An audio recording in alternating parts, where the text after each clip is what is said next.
Coming to you from the Deep South, this is the Blue Collar Leadership Podcast. High-impact leadership is not reserved for leaders, and it has nothing to do with your position, title, or rank. However, it does have everything to do with your character.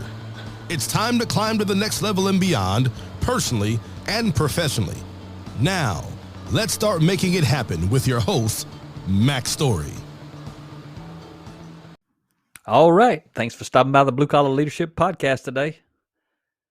Today we're on Trait 12, Chapter 12, Part 12 of 30, whatever you want to call it. In the book, I call these traits of high impact players. So the book is that we're focused on right now currently is Blue Collar Leadership and Teamwork, 30 traits of high impact players.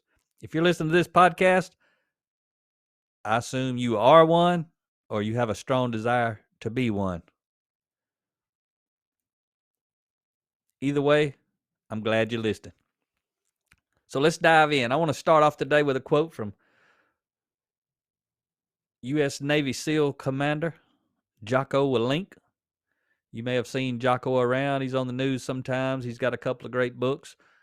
This quote, I'm sure, came from his book, Extreme Ownership. If you haven't read that one, that's a great one to put on your list. All my books are actually about extreme ownership. I don't necessarily use that word, but I understand why Jocko uses it. I agree with it 100%.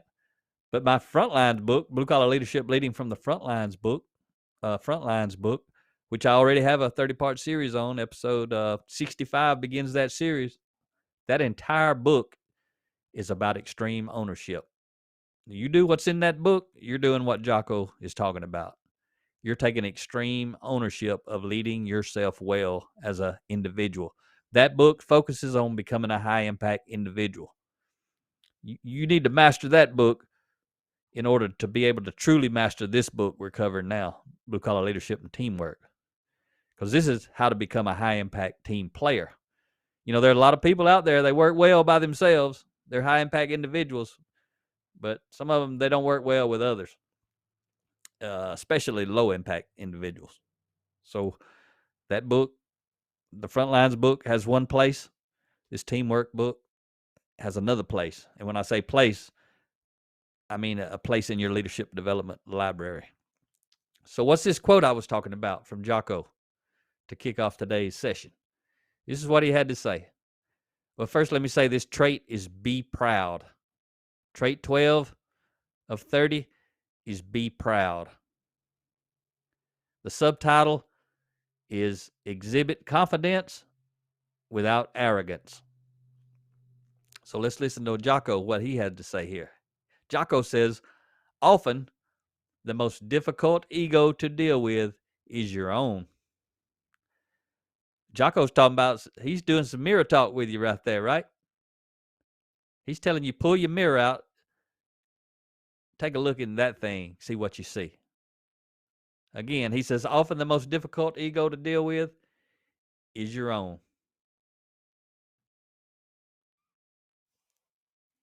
Life's rough for a lot of people because they can't get out of their own way. They trip over themselves all day long because they're arrogant. Because they're arrogant. They think they're better than other people. Or some of the arrogant people do not think they're better than other people, if you can believe that or not. Guess what they think? They think other people are less than them. That's the way they justify it. I don't think I'm better than anyone else. I just think everyone else is less than me.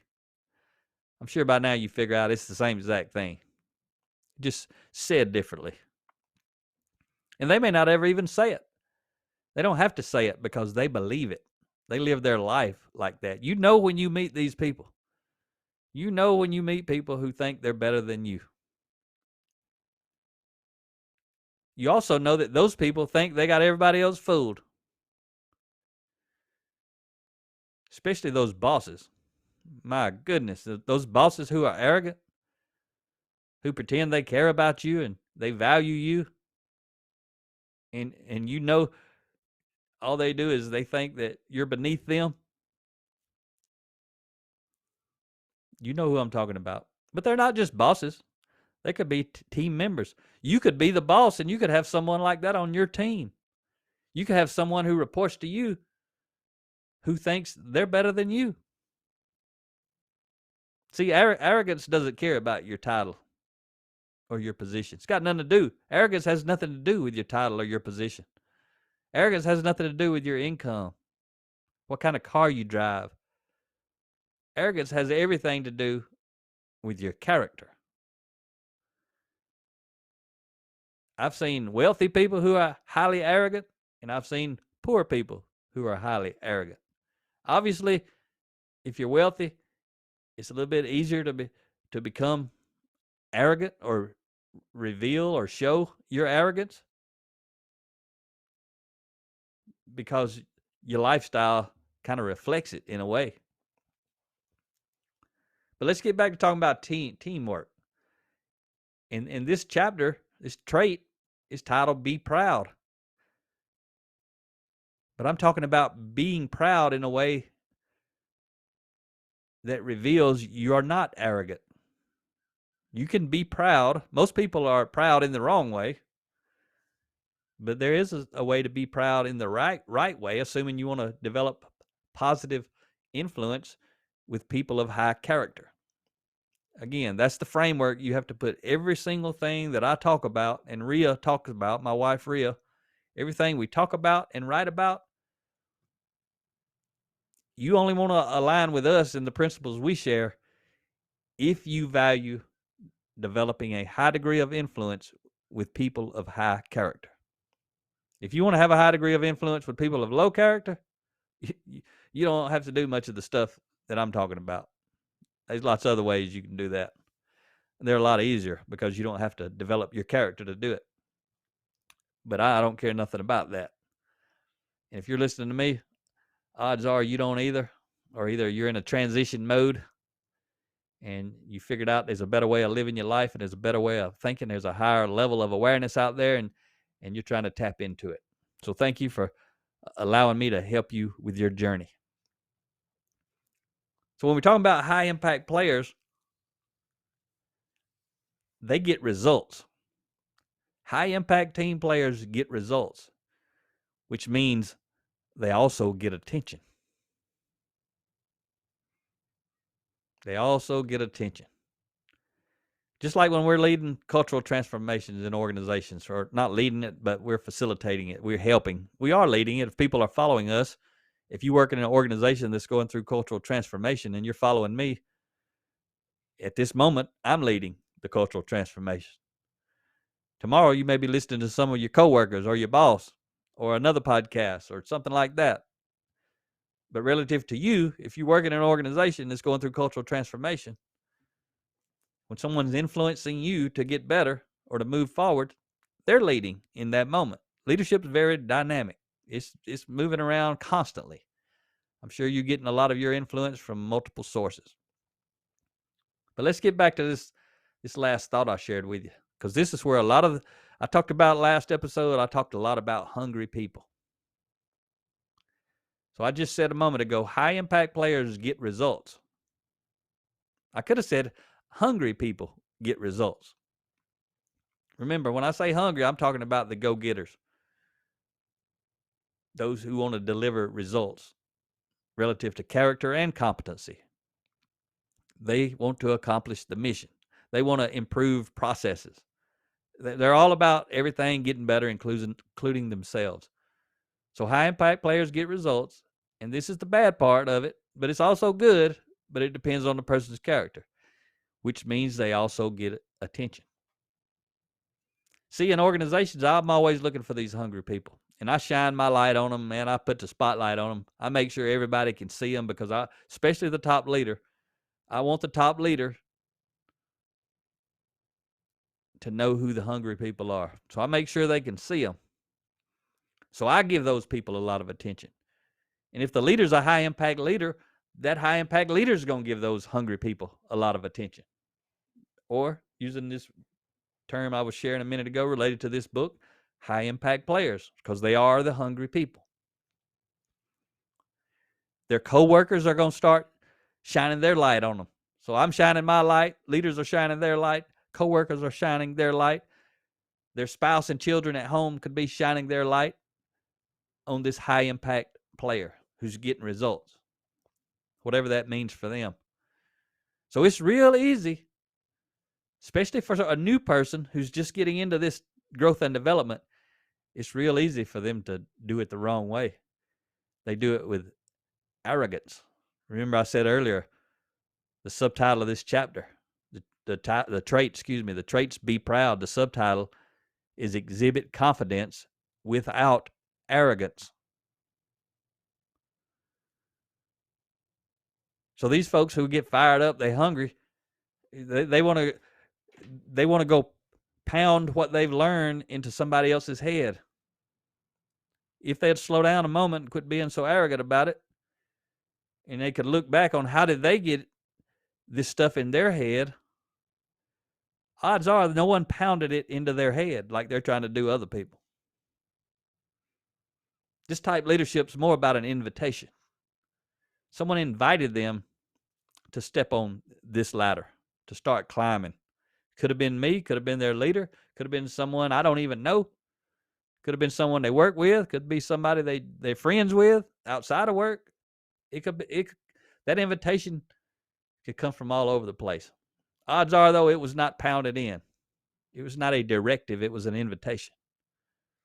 I put out invitations all the time. But I don't worry about the people who don't accept the invitation. I move on.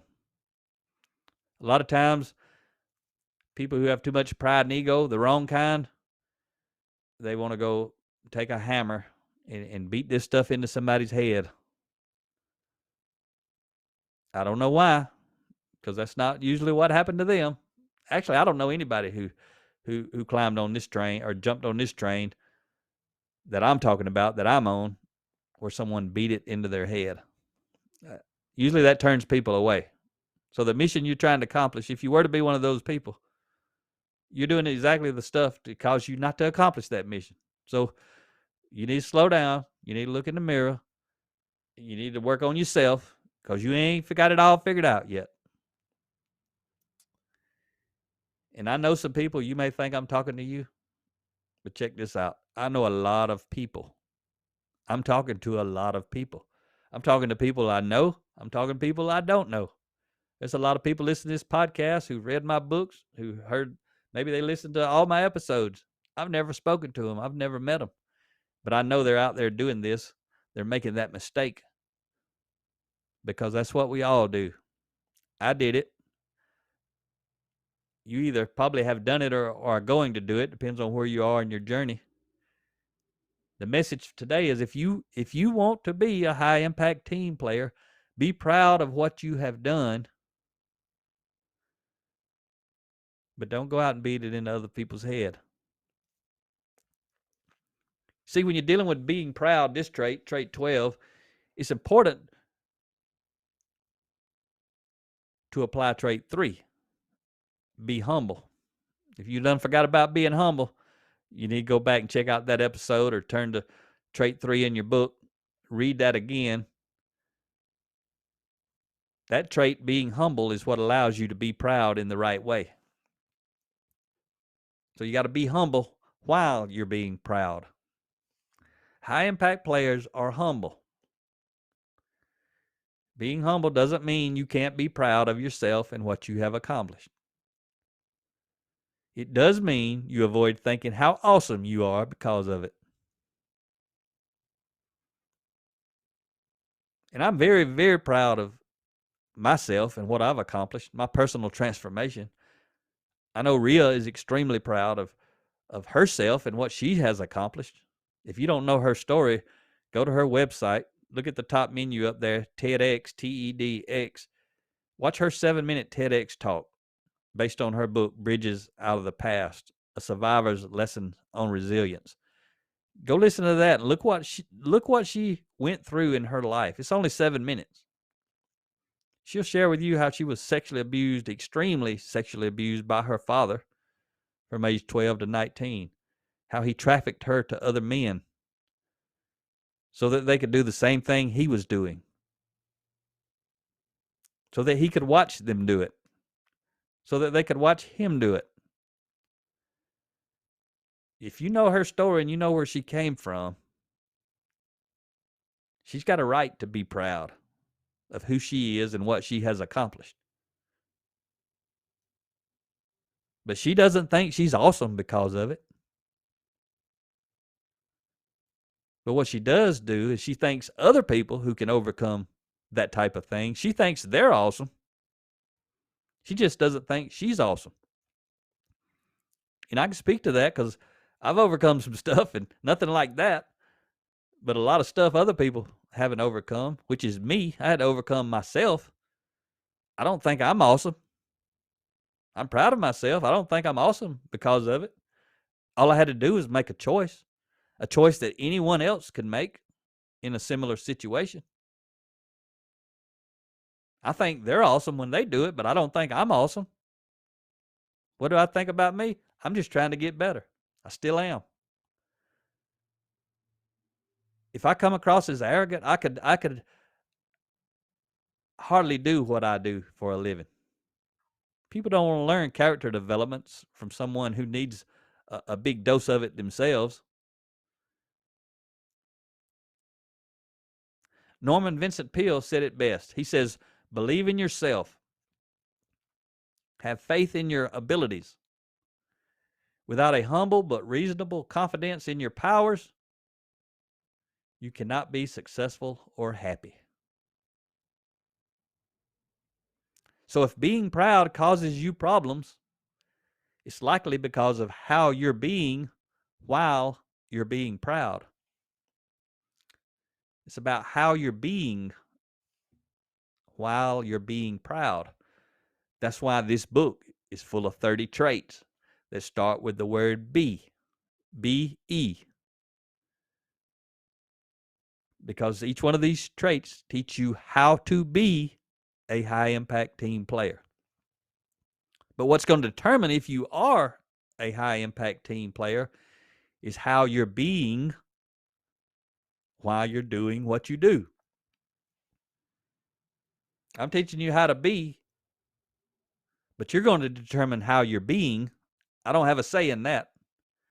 You see, I can teach you on the pages of a book, but you don't get to learn on the pages of a book. You only learn what I'm teaching you when you learn how to apply it, when to apply it to get results. Same way as this podcast. I can teach you through these speakers you're listening to, but you can't learn through these speakers. You can only learn when you apply what you're hearing in your life effectively. So I say this a lot, and it fits right here in this trait. Be proud is the trait again. Here's what I got to say. Confidence minus humility equals arrogance. Confidence minus humility equals arrogance. There's nothing wrong with being confident. I want you to be confident. I'm highly confident. I don't want you to be arrogant. I hope people don't think I'm arrogant. If you do, call me, send me an email, tell me you think I'm full of myself, help me understand it. That's not my goal. That's not my mission. I've got to have humility. It's why I read every day. I know y'all tired of hearing it, but I'm going to say it forever. It's a big part of my life.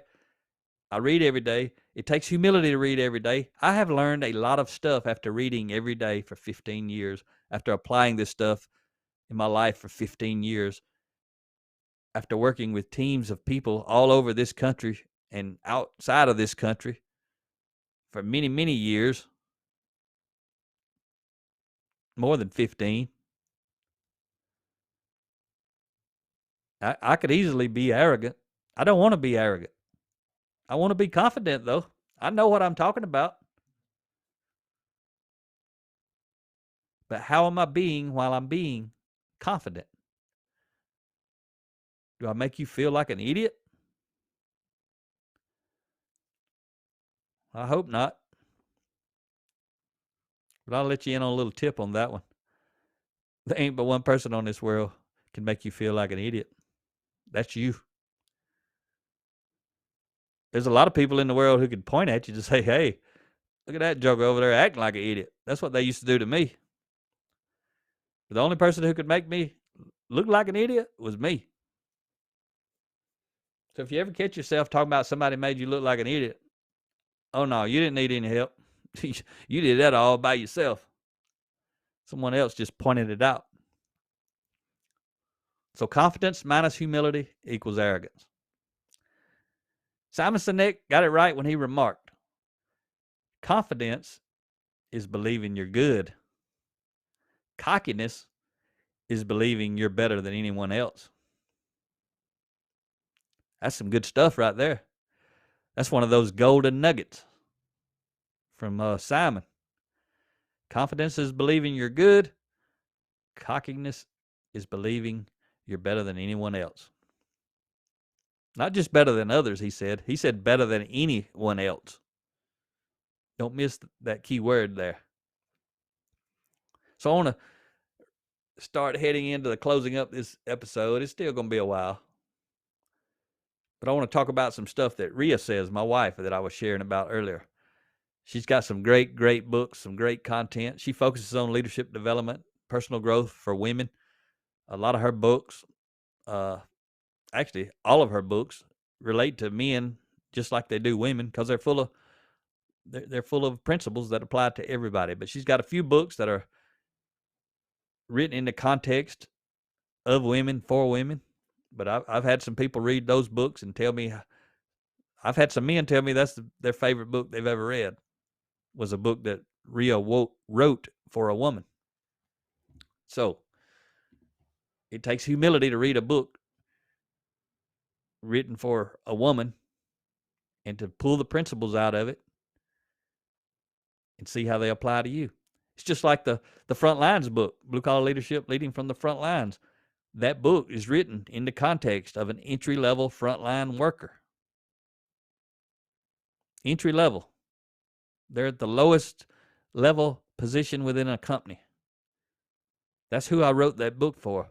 But I've had a CEO of a 5,000 person company read that book, call me and tell me how much they got out of that book that was written for an entry-level worker. And this is a CEO of 5,000 people. You know why that CEO got a lot out of that book written for an entry-level person? Because he had a lot of humility.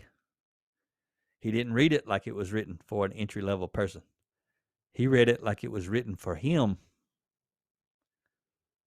The same way with the person who, the guy who read Rhea's book for women. He didn't read that book like it was written for women. He had the humility to read that book like it was written for him. Humility is pretty powerful. It will help you climb to the next level and beyond if you can learn to live with it, to model it. So this is what Rhea says. So I'm going to talk to you about self-confidence, then I'm going to talk with you about situational confidence. I forget which book of this. I think this come out of her book, Leadership Gems for Women. She's got a version for men. It's just called Leadership Gems, but she's also got one for women, Leadership Gems for Women. It's probably in that book, I think, if I remember right. We've got 34 books. It's hard to keep up with a lot of what content's in which book, but I think that's it. So she says this about self-confidence. And I love what I'm about to share with you. It is some good stuff from Rhea. She says, self-confidence is conviction of your values and core beliefs, enhanced by experience and lessons learned from both successes and failures. Self-confidence is about your character. Self-confidence is about your character. Then she also says this about situational confidence. I'm going to share this and then we'll go back and talk about both of them a little bit. Situational confidence is certainty in the outcome of a situation, which is enhanced by your knowledge, skills, and abilities.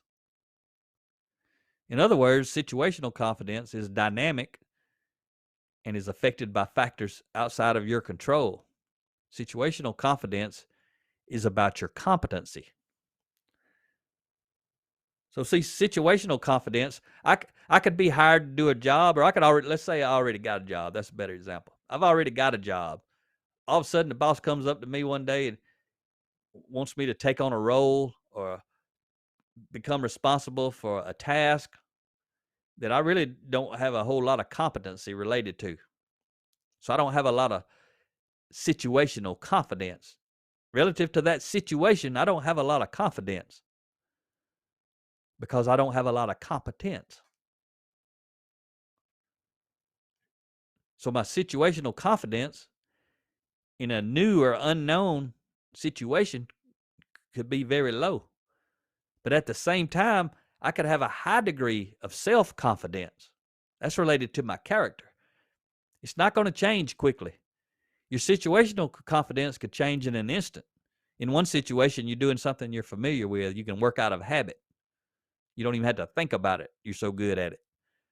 You could turn around and all of a sudden be faced with something, with a situation you're not familiar with. Maybe you've never even been in. It could be personal or professional. It could be relative to a process or a person. And you could go from a high degree of situational confidence to a super low degree of situational confidence. In that moment, your character hasn't changed, though. Your character is what it is. It's pretty static. Character, you can change it over time, and you can change it to a high degree over time, but you ain't going to change it pretty much at all in an instant. It is what it is. So in that situation where the boss put me in a role doing something I'm not familiar with, my situational confidence is low. If I've got a high degree of character, especially if I've been in situations like that before and I know I can learn and do the job, that's actually me. When I was growing up and coming up through the manufacturing world, I was being given opportunities nonstop to do things I've never done.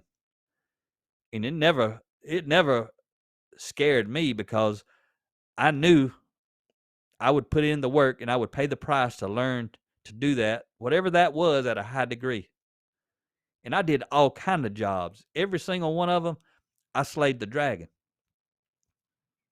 because I had self-confidence. And I'm sure being in the Marine Corps and in the infantry and the Marines helped me with confidence. I don't have a confidence problem whatsoever. I can learn. I know how to learn. I'm not afraid of learning. I don't mind getting outside of my comfort zone. I've been out of it a lot in my life. I'm comfortable with being uncomfortable. So self-confidence in my ability to learn that new job the boss put me in, that can be super high. That's about my character. But again, situational confidence is about my knowledge, skills, and abilities in the moment. So it can be low. But knowing the difference between self-confidence, as Rhea teaches it, and situational confidence, as she also teaches it, can help you. And it can help you help others.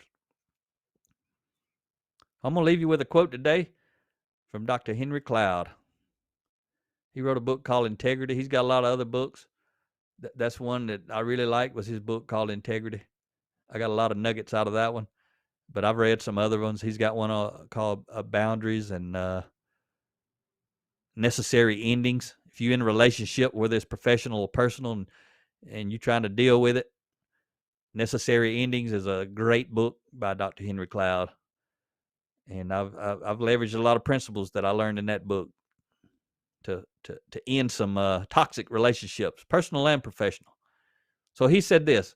He said, you will never get to the next level if you can't embrace feedback about your performance at the current level. One more time. You will never get to the next level if you can't embrace feedback about your performance at the current level. So as I'm mentoring people, I put that one to the test quite often with people. Because I give people some good feedback. Some of it's hard for me to give because I don't know how they're going to deal with it. A lot of times people don't like it and they quit talking to me, which is fine. That's their choice. But I quit mentoring them when they talk to me. I don't chase them down. People quit calling me. I quit mentoring them. I got plenty of other people to mentor, and I'm meeting new ones all the time. But never is my goal to help someone maintain the status quo. If you're talking to me, if you're calling me, my goal is to help you climb to the next level and beyond. That means I've got to provoke thought in you that you've never had, and I've got to raise your level of awareness about things you've never been aware of. And a lot of people think what I'm telling them, I don't know what I'm talking about. The reason is they don't know what they're talking about. And eventually they get tired of it. Talk to you next time. Make it happen or someone else will. It might as well be you. Are you serious about taking your career and your life to the next level and beyond? Check out Mac Story's Blue Collar Leadership series books and others, now available on audio, along with paperback and ebooks at Amazon, iTunes, and Audible. Please visit bluecollarleadership.com to learn about Mac's books, programs, special offers, certifications, and more. Thank you for listening to the Blue Collar Leadership Podcast.